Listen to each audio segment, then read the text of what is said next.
Okay. Okay. Yeah. All right. So, um, first off, welcome. Thank you. Number two is that it's not a good idea, or let us say, the process of our relationship will change from teacher student into friend and friend. Okay. That is not a one up, one down situation, which we find so commonly in the West, Mm-hmm. of a hierarchy. Mm-hmm. That it winds up being an issue of respect.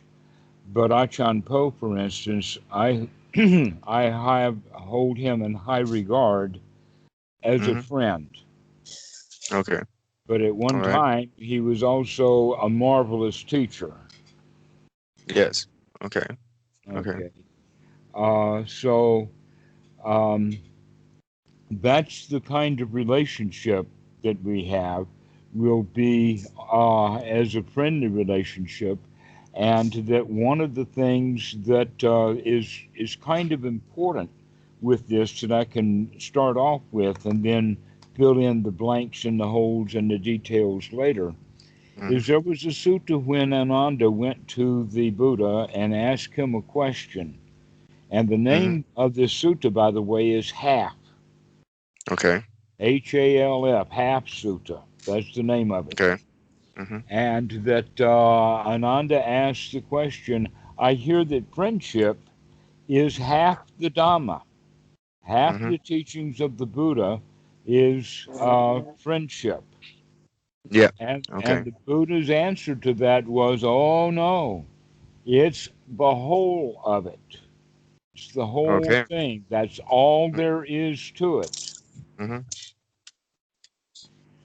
How can we become friends with all the things that we hate about ourselves and the outside world and everyone around us? How can we come out of competition into uh, a security and a happiness where we can be friendly with everything? Mm-hmm. That's the entire teachings of the Buddha. Okay. All right. Another way of saying the entire teachings of the Buddha, in fact, this is the way that the Buddha also said it, was that he said, both formally and now, I teach only one thing, and that is dukkha, dukkha nirodha. Okay. Now, the word dukkha here is Mm-hmm. often translated as dissatisfaction, but we can Mm-hmm. also use the connotation of the word danger, Mm-hmm. in the sense that it's either going to be directly dissatisfying or it will place us in danger of being dissatisfied. Mm-hmm. And then dukkha nirodha. Dukkha nirodha means to finish off with the dukkha, or to turn aside, or to step out of the way, uh, or uh, in the sense of playing the game whack-a-mole, that mole comes up and we whack it. Yeah. Okay. Okay. Okay, a lot of people misunderstand this because they misunderstand Buddhism to or meditation to be contemplation and or struggling or going deep or any of Okay. those kind of things. Okay. Where this is not what we're practicing. The Eightfold Noble Path is built around this one phrase of dukkha, dukkha nirodha. In fact, you can see that we begin to unpack this one statement of dukkha, dukkha nirodha, Mm-hmm. and we come up with the Four Noble Truths immediately. Mm-hmm. Okay. That this is dangerous, or this is dukkha, this is unsatisfying, okay? This is the cause of it. And basically, the cause of it, which is a major part of one's own investigation, is to Mm-hmm. recognize that all suffering, all dissatisfaction, all of our dangers come within Mm-hmm. our own mind. They Mm-hmm. don't come from the outside.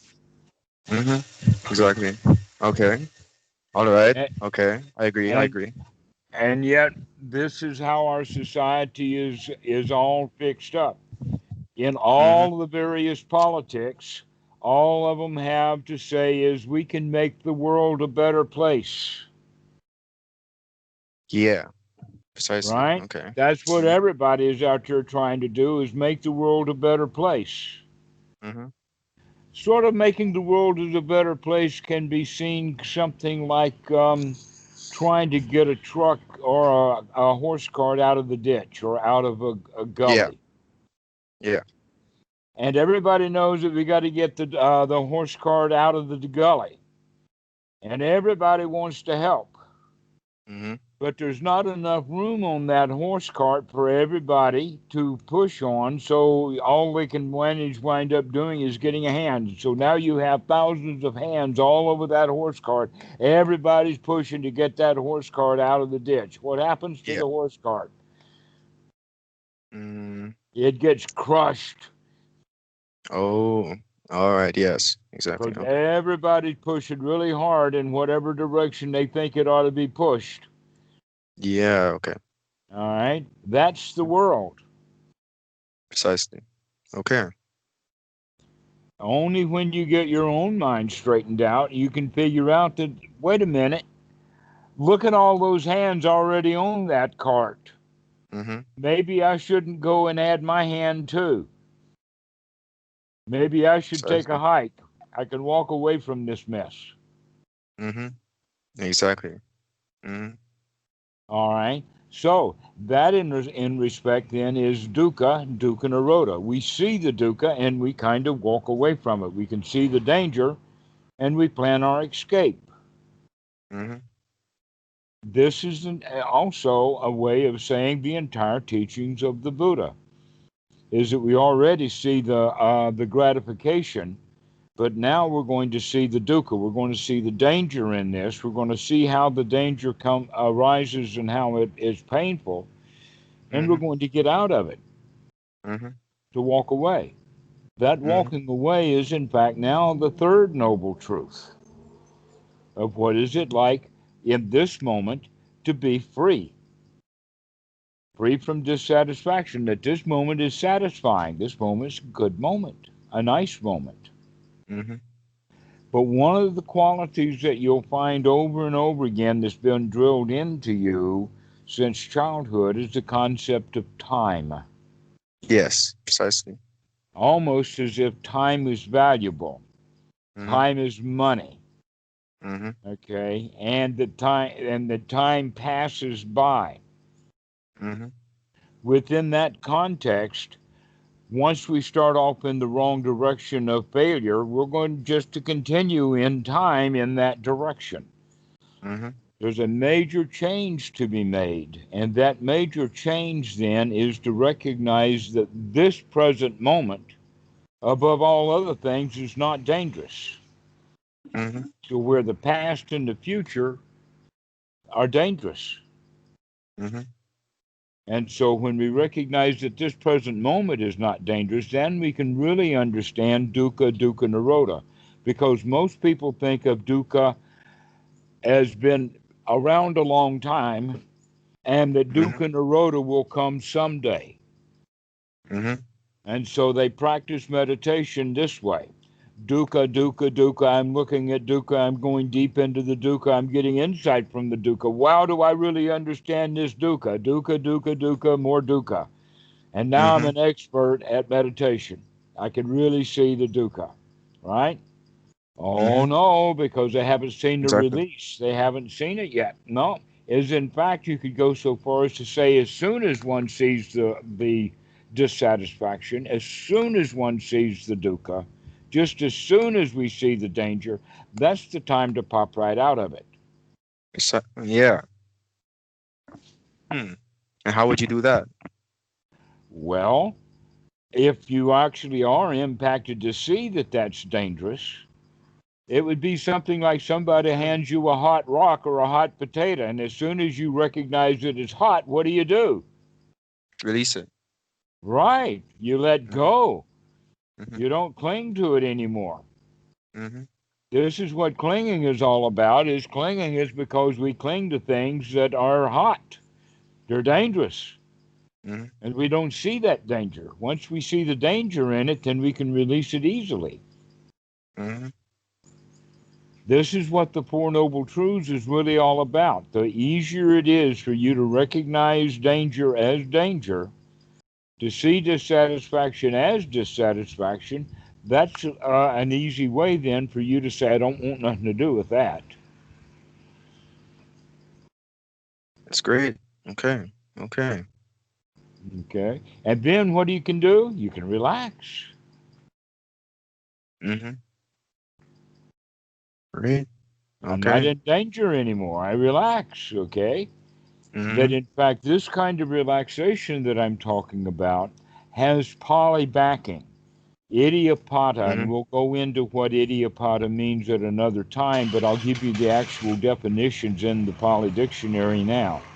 Success, Okay. comfort, Mm-hmm. security, Mm-hmm. safety, Mm-hmm. and above all else, the first big item on the list is wealth.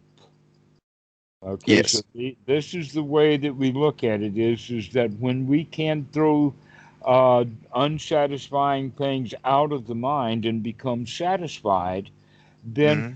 satisfaction is contented, it's relaxed, it is free from doubt, free from worry, free from feelings of fear, nothing to be Mm-hmm. afraid of. So we feel Mm-hmm. secure and safe and comfortable and satisfied. Okay, you Great. get it. Great. That's what Mm-hmm. we're looking for, and that this is in fact a jhana factor, Mm-hmm. which you probably heard of. Have A you ever jhana heard of factor. jhana? Yeah, have you No. ever heard of the word jhana? No. All right. I'm glad to hear that Okay. because most of the people who hear about jhana have a whole lot of undoing to do. All right. All right. Okay, Interesting. and one of the reasons why there's a lot of undoing to do is because they put these jhanas way out of reach. They think that they're so high and so special, Mm-hmm. where in fact these are ordinary states of mind that we can be in, but we're most of the time not in. Mm-hmm. Okay. Okay.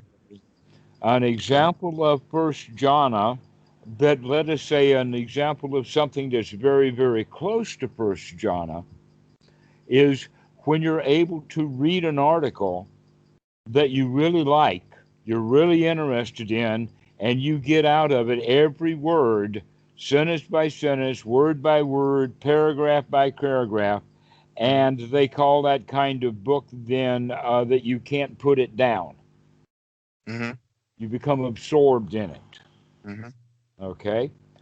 That's almost first jhana right there because most of the time when you're reading, you will read something, a paragraph or a sentence or two, have a thought about it, and then you start thinking about what you're reading, and the next thing you know, your eyes are going along the page and you're not following what's on that page at all. You're Mm-hmm. thinking about something else. Exactly. Yeah, that's happened to me. Yeah. Okay, Yeah. Yeah. that's not first jhana. Mm-hmm. Okay. All right. So now that we understand that this is something that you can do, Mm-hmm. an example then of second jhana would be if you were primitive with a spear out on a hunt and you saw a boar, Mm-hmm. Yeah. you're gonna chase that boar. You're gonna watch that boar. You're not gonna let that boar out of your sight. No matter where that boar goes, you're on his tail and you're hopping Mm-hmm. through over the wood, through the under the tree trunk that's half fallen, and you're through the briars, through the brambles, and you're hot on the trail of that pig, and you're not going to let him out of your sight. Exactly. Mm-hmm. That's second Sure. jhana. Okay. Okay. Okay. Another example would be uh, that you're in a Formula One race. And here you are tooling around this track that you checked out every minute of it walked that track over and over again before the race. So now you're tooling down that track and you're watching what's going on, and you're highly alert so that you can do that turn and do that turn and get it exactly right because your only alternative is you're dead. Mm-hmm. or you're in last Okay. place. Yeah. Okay? So that's another example of second jhana. All Generally, right. what they call this in sports is they call it the flow. Yeah. Yeah. Okay? Boxers who get into that state, or martial artists who get into that state, they can see everything that's happening while it's happening halfway before it happens. Mm-hmm. They're very right on it. But if Absolutely. one of those boxers starts thinking about the argument he had with Aunt Susie, he's going to get punched in the face. Mm-hmm. And it's going to go downhill from there. Oh, I know about that. All right. So Okay. now we're understanding that what we're talking about here in the practice of anapanasati is that life comes at us dangerous. Mm-hmm. And if we get sidetracked, we're going to get punched in the nose. Mm-hmm. And that getting punched in the nose, we call it dangerous. We call it dukkha. Mm-hmm. Yes. All Yeah. right. Yeah. Yeah. Yeah. So now you're beginning to understand that what the Buddha is teaching is something that's very practical, Mm-hmm. Absolutely. not magic, it's not religious. Mm-hmm. That in fact, what we recognize is that most of religion is just magical thinking, and we've got to come out of magical thinking. Exactly. We've Exactly. got to come out because why? Because magical thinking is dangerous. Yes. Wishful thinking is dangerous, and like, oh, if I just like I don't know, for If example, I live in a Catholic country, right? And then like, oh, if I just pray, and then like it's oh well, wish that it will happen, then it will happen. But then if it doesn't, then it's okay. Like it should be that it's okay, but they but don't you think get but otherwise. it's not okay. It was Hmm. not okay that it didn't happen because it was important enough to you that you prayed over it in the first place. Precisely. Yes. Yes. Okay. Exactly. If that disappointment that we feel because it didn't happen actually was a neutral feeling, then it would have been neutral right along, and we wouldn't have bothered to pray. Exactly. Hmm. Okay. But they try to gloss over the failures of the magical thinking. Hmm. But science has proven pretty well that prayer don't work too well. Absolutely. But in Buddhist terms, you know what prayer is? You called it wishful thinking. Another Hmm. way of saying it is wanting things we don't have. Hmm. Hmm. Oh, wanting things we don't have. The Buddha refers to that, in fact, in the classical definition of dukkha. It's in three groups. One is the heavy duty, hardcore stuff, old age, sickness, and death. All three of those are going to happen to you. The question I ask you in advance is, are you going to be ready for that? Because it's going to happen. The next one is the way that we respond to those things is with Hmm. lamentation, despair, freaking out, uh, uh, having a pity party, having a funeral, that kind of thing. Hmm. Lamentation and despair, unfortunately, are Yeah. really old words, but now you know what we're talking about. Hmm. Okay. Definitely. Definitely.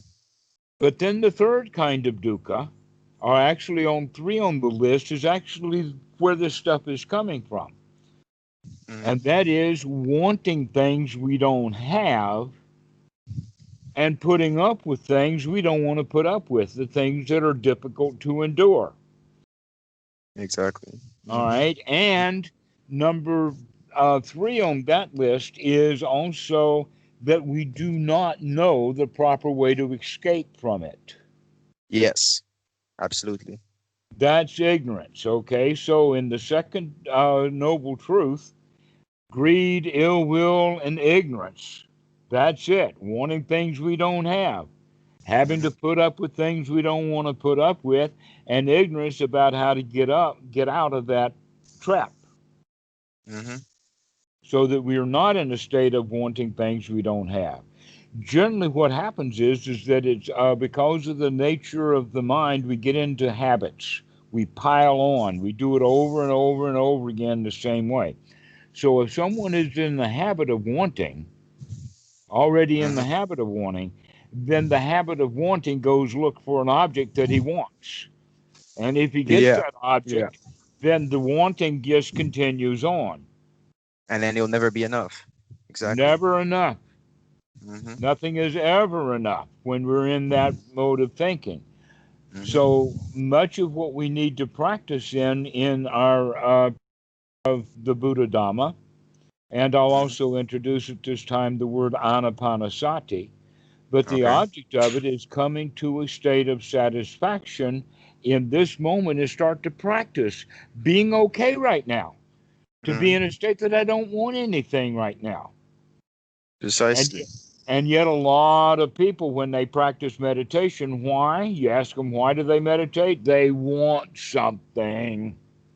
Precisely. Okay. They Okay. want something, and that's why they're meditating. Some of them, they want enlightenment, or they want to be a meditation teacher because it thinks that meditation teachers are cool. Okay, so I'm going to sit around and be still and look nice until somebody says I'm a meditation teacher, and then I got dog. There's a lot of different motivations for people. The question, though, is how can we practice correctly? Is because we understand that all of the other ways of practicing meditation is generally not because there's so many varieties of teachers, but Mm-hmm. because there's varieties of motivations for doing practice and of meditation. And when we're practicing correctly, Mm-hmm. then there's very few ways to practice meditation. Mm-hmm. But there's a All whole right. lot of ways to do it wrong. Yes. Okay. Definitely. Mm-hmm. An example of that is how old are you? So Not that I'm it 21. matters. Okay. Now, is that the truth? Yes. Okay. All right. So next time I ask you, tell me a lie. Okay. How old are you? 23. How old are you? 25. How old are you? 31.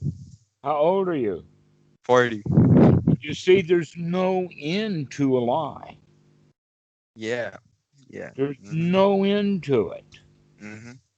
But the truth is highly confined. Absolutely. Okay. It, actually, um, the rigors of what is the truth is because it conforms with the facts Mm-hmm. that are demonstratable and repeatable. In that regard, the teaching of the Buddha is very scientific and not magical at all. Mm-hmm. So, basically, what we need to practice in is coming out of the states of mind that are unsatisfying, unsatisfactory, and come into a state of mind that is satisfying and satisfactory. Mm-hmm. All right. Exactly. Now, Okay. by doing that, the first thing that we can talk on in that regard is these are the hindrances that are the parts that are unsatisfactory. The Mm-hmm. mind has hindrances. And what are hindrances? The things that will hinder or prevent you from being in top notch shape. Mm-hmm. Is sort of like the momentary burdens of the mind. Mm-hmm. Whatever the mind is heavy into right now is preventing you from being happy and joyful, free, like a butterfly. Mm-hmm. Relax, okay? This is the state that we're shooting for. And the first thing that we have to do is to get out of our the heavy Mm-hmm. mindedness, okay? Wanting things that we don't have isn't, in fact, not only the first item on the second noble truth, but it's also one of the hindrances. And so we Mm-hmm. can see that if I go into the meditation and say, oh, I must practice many, many hours in order to get enlightened, then I'm wanting something I don't have. And so I'm at a state of loss right then and there. Mm-hmm. If I go into the meditation hall with the idea, wow, this is nice. Yes. Then you can It, only gain. You cannot lose. hmm Mm-hmm. We're not in a state of deprivation. In fact, we're in and capable of enjoying it. You Mm-hmm. did put a point in there that I will say, and that is that first off, the word anapanasati means mindfulness of breathing, and we'll talk Mm-hmm. a bit about it. But what you Mm-hmm. were mentioning about there's more is that every step of anapanasati is actually mentioned as a skill to be developed. The word Mm-hmm. train, in fact, is the verb for every one of them. Thus, he trains oneself. Mm-hmm. All right. And that one of the trainings that we have is the training of sukkah, the training of satisfaction, the Okay. training of being content in this moment. Mm-hmm. And how we Mm-hmm. do that is by throwing out whatever mind state that we were in that was unsatisfactory and come into a state of feeling content. Relax. That's the word, that's the first word that you use. And so now Mm-hmm. I'm packing all of this word relaxed into a nice, neat little bundle. Because Mm-hmm. really relaxed, you've got to be content. If you're Yes. ill Okay. content, you can't be relaxed. If you're Mm-hmm. in danger, you can't be relaxed. Mm-hmm. If you're dissatisfied, you can't be relaxed. Mm-hmm. But when you are relaxed, then you're secure, you're safe, you're comfortable, and you're satisfied. And so Absolutely. this, Absolutely. all of those things packaged together, is Mm-hmm. in the word in the Pali is the word sukha. Now, guess what? The word sukha in Pali is the opposite of the word dukkha. Surprise! Not only is it in Pali that way, but it's also in the Thai language, duk and suk. But I've Okay. recently, in the past year, found out that also in the Gujarati language, which is holdover from the old days, it's duki and suki. Mm-hmm. All right, so pretty well sure that the word sukha is actually opposite of the word dukkha. We can, in fact, instead of saying dukkha naroda, we could have said dukkha sukha. Mm-hmm. So this is something that needs to be developed, but we Mm-hmm. cannot develop it if we don't have it to develop. Exactly. Mm-hmm. And so, whenever you're dissatisfied, recognize that because you've got to get yourself back into a state of satisfaction so you can develop this state of satisfaction because it gets really nice. It gets Nice. really Nice. Absolutely. satisfying when you're practicing it correctly. Mm-hmm. Okay. Now, in order to do this, we're actually practicing not only anapanasati, but we're practicing the Eightfold Noble Path also. Mm-hmm. What is the Eightfold Noble Path? Well, let's look at it from the sense of the starter is one's right view. And in this case, we're talking about the mind is better off to be in a wholesome state than it is to be in an unwholesome state. That's one's right view. And that's a pretty good right view to start with. Mm-hmm. Okay. And eventually we get with right view to the point that we don't hold any particular viewpoint Mm-hmm. because there's dangers in holding any particular viewpoint. And so we don't hold a particular viewpoint. We kind of visit them around, Mm-hmm. or sort of like living with a wide angle lens or a fisheye lens rather than a telescopic lens. Yeah. Okay, that we want to open up rather than close down.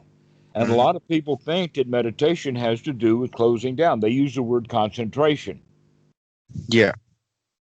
We're not practicing concentration, we're practicing collecting together. Mm-hmm. Concentration is, in fact, taking something that's already collected together and throw half of it out so you can make it easier to transport. But Mm-hmm. nobody drinks frozen concentrated orange juice by itself. We always put the Absolutely. water back in. Mm-hmm. We want to make it whole and complete, not concentrate. Okay? So, anapanasati is, in fact, gathering together the factors that we need. And that in order to gather these factors together, we have to remember that that's what we're doing. That's where right noble sati comes in. Mm-hmm. A lot of people think that we translate it as the word mindfulness, but that kind of waters it down. This is much more the quality of wake up, look at what's going on, Pay Mhm. attention to what's happening here. Okay, Mhm. that pay attention to what's happening here is in what we would refer to as an investigation, to check out Mhm. what the mind is doing.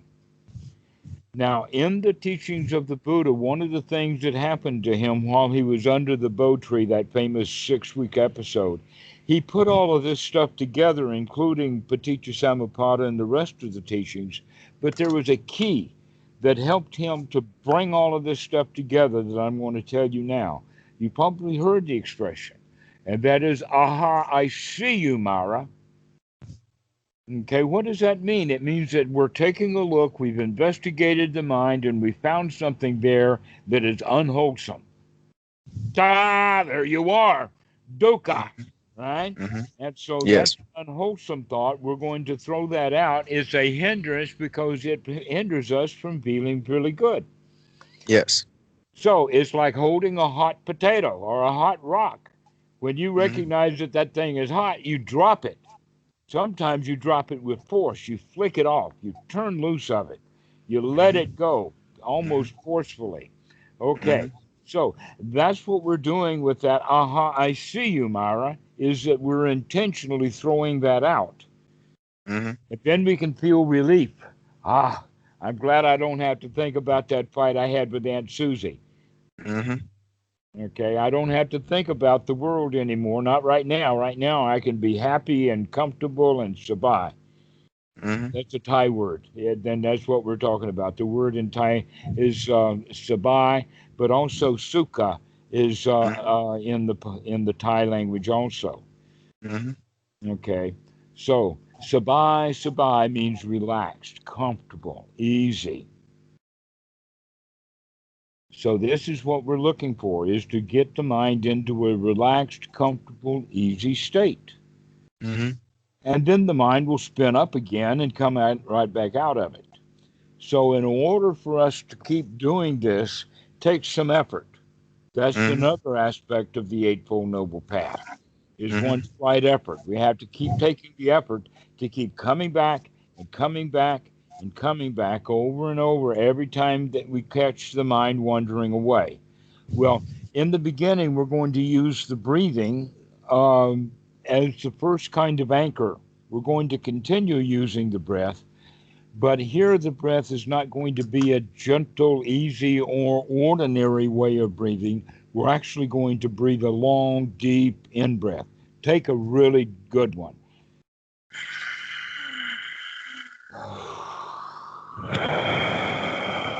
And so, by doing that, it's long and slow, and we begin to slow down the breath, but we don't make it shallow. We make Mhm. it deep breathing. Exactly. The reason that we do deep breathing is because we want a cleansing, purifying breath that also oxygenates the body and gets the brain going, make it fit for work. Mhm. If you're out there on that racetrack on the Formula One racing, or if you're chasing that pig through through the jungle, you don't want to be half asleep. You want to be Mhm. breathing. You want to be Mhm. up. You want to be there. Okay. Mhm. This Yeah. is why anapanasati is, in fact, the way that it is. A lot of people say, oh, just watch the breath. But really, if you just watch an ordinary breath, then the mind will not get grabbed to it and it'll Mhm. easily wander away. But when you're Mhm. actively making sure that the breathing is long and deep, then you have a little bit of sati on the in breath to make sure that this is a long in breath, and a little bit of sati on the out breath. Mhm. And so we're developing this sati to remember, to remember. A little bit slower than that. I'm Okay. saying Okay. once every 3 or 4 seconds, but you want to do it. Uh, I would say about 5 on the in breath and 5 on the out breath, and 2 between the out and the in breath. That would be a good Okay. rhythm to get started with. But don't Okay. get rigidly locked to it. Rather, have that kind of idea of slowing the breath down and taking deep breaths so that they feel good and comfortable. That's what we're looking for: is a good, easy, comfortable uh, breath that's doing its job of getting the body oxygenated. Mhm. All Mhm. right, that's part of one's right effort. The other part of one's right effort is to keep coming back to, aha, I see you, Myra, and throwing it out, and then what we call gladdening the mind. Gladdening the mind is actually point number 10 in Anapanasati, but in our process, it comes quite early. Mm-hmm. First, we wake up, then we investigate, then we sweeten the thing. We sweeten it first with the mind by saying, wow, this is so nice. Or, like I said, wow, I'm so glad I don't have to think about Aunt Susie anymore. Or, this Mm-hmm. moment is good. This is Mm-hmm. the kind of thoughts that we want to have that will lead Absolutely. us into that state of feeling comfortable, feeling secure, feeling Mm-hmm. relaxed. Mm-hmm. And now the question is, can you maintain that state? The Mm-hmm. answer is so long as you keep the mind wholesome with wholesome thoughts, you can. But as soon as unwholesome thoughts come back in or hindrances arise, we're going to pull us back out of that state. Mm-hmm. Okay. This state that I'm referring to now is the same state that I was talking about at being able to read a book. You're focused, you're sharp, you're not letting the stuff on the outside come in. We're keeping track of what's going on right here, right now. Mm-hmm. In effect, what you're doing is you're beginning to be here now so that you can read this present moment, Mm-hmm. Exactly. that we can read what's going on, and that when things come into the mind that are distracting, we can throw those back out. So there's two kinds of trainings that we're going to go through. One is the training of getting the mind into this state. Mm-hmm. And then the second one is to be able to maintain this state. And to Mm-hmm. maintain it by constantly keeping wholesome thoughts in the mind. Okay. All Mm-hmm. right. So now we've only covered three of the Eightfold Noble Path. So now let's add a fourth one. The fourth one now is right attitude, because we are trained from childhood to have the attitude of a child, to have the attitude of needing to be taken care of, an attitude that requires a religion or a God or a Jesus or a government or a mommy or a daddy or Mm-hmm. somebody to take care of me because I can't do it myself. Exactly. Exactly. But here we're practicing just the opposite of that. I don't need anything on the outside. That's not the cause of my trouble anyway. I can do this all by myself. I can do this. That's now a new attitude, the Mm-hmm. can do attitude. We Mm-hmm. can do this. We can clean the mind out. We can, in fact, get to bring up happiness. We can do that. Mm-hmm. This is actually what is referred to as the lion. The Buddha was known as a lion. What is that quality of a lion? Do this. I can do it. Many Mm-hmm. different expressions. One of them that is so funny is hold my beer. That one. I That definitely know means that I've one. got some work to do and I'm going to go do it. Exactly. Okay.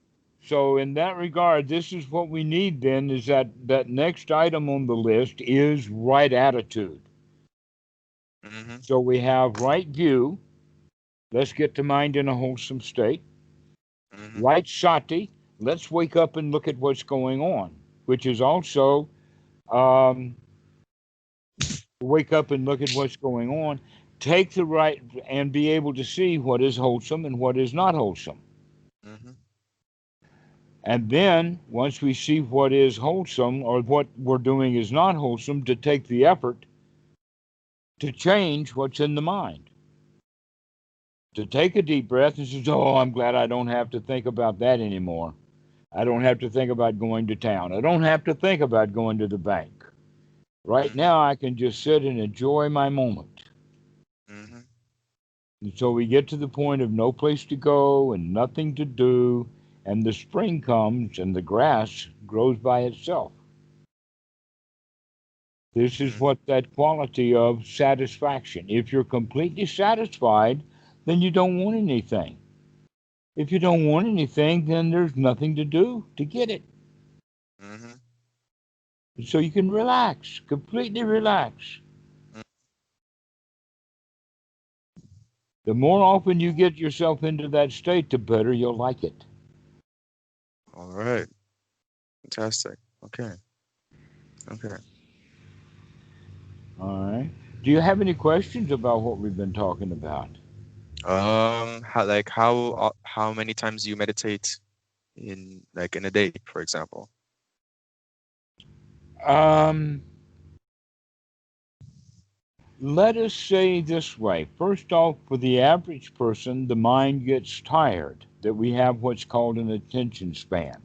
Mm-hmm. So, ever how long you're going to meditate, make sure that you do it within your attention span, because if you try to practice too long, then you'll go into what we would call a deep state, half drowsy, half asleep, half thinking that we're getting someplace, but we're really not. Okay. And then we wake up to recognize, hey, I've been asleep for the past 10 minutes. All right. So we want to make it short, but we also want to make it often, because this is Okay. something that is not, let me say it this way.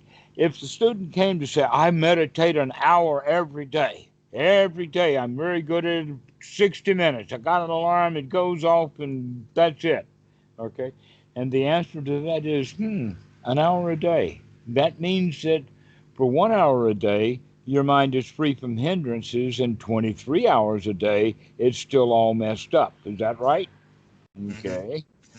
So basically, where we're going with this is that we're going to be using some techniques throughout the day to wake up. But we do Mm-hmm. need that seclusion time. We do need to get away from it all so that we Mm-hmm. can sit there and actually generate this state of composure, the state of equanimity, you can call it relaxation, contentment. This is what needs to be practiced. And we cannot do that while we're, at least until we get used to it, until we get the skills developed. You can't do that while you're driving a tractor. Mm-hmm. You Mm-hmm. can't do that while you're arguing with your friends. Exactly. Okay. Mm-hmm. Okay.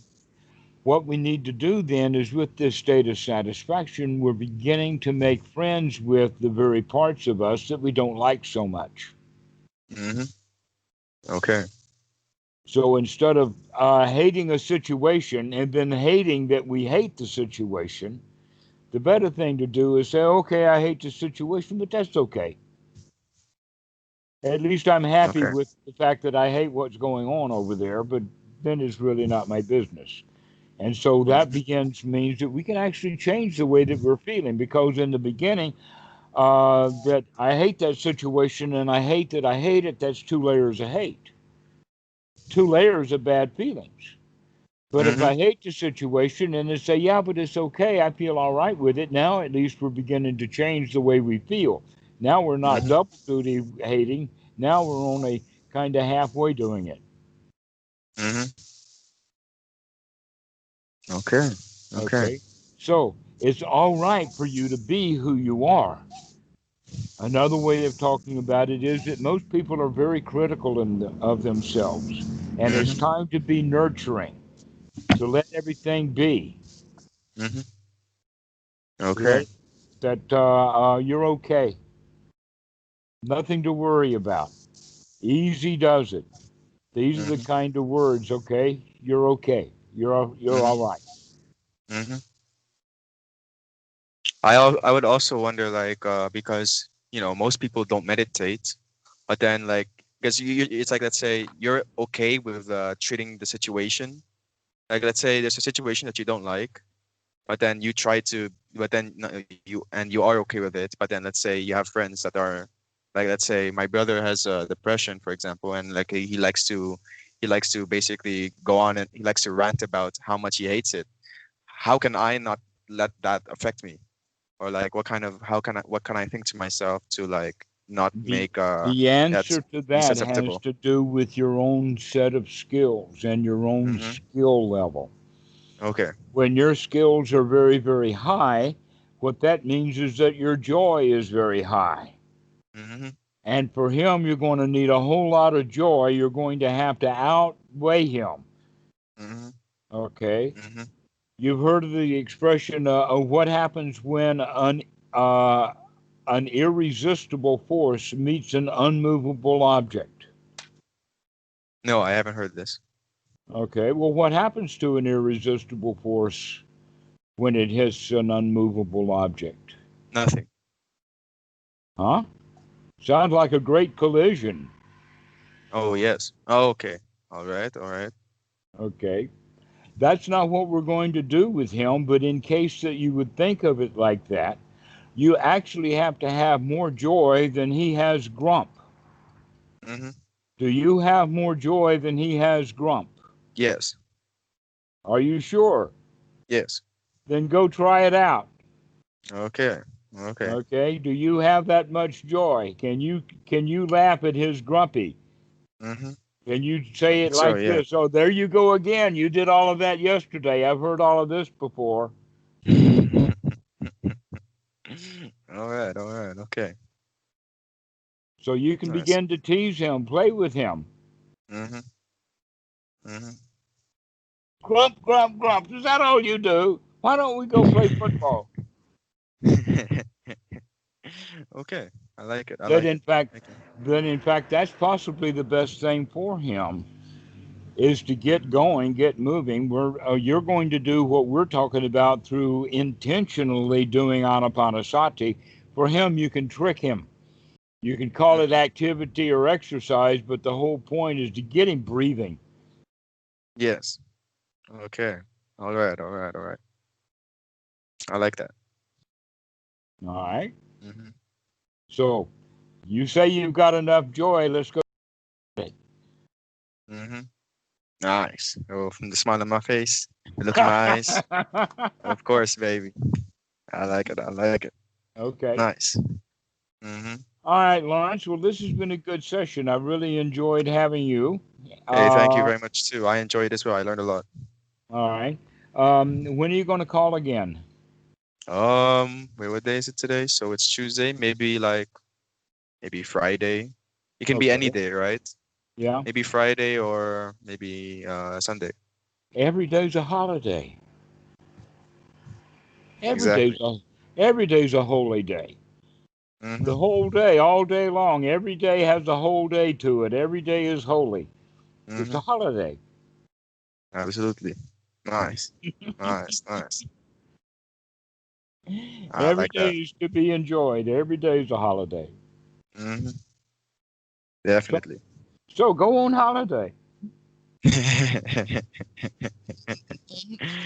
Just chilling. Just chilling. Exactly. Just chilling out, right? And Lovely. do some major first class chilling when you got your grumpy friend, your brother-in-law, who. For sure. For sure. All right, Nice. go ahead. Okay. Uh, no, I just quoted Borat. Very nice. Lawrence, we'll see you on Friday or whenever. All right. See you. All right. Okay. Cheers. Bye bye.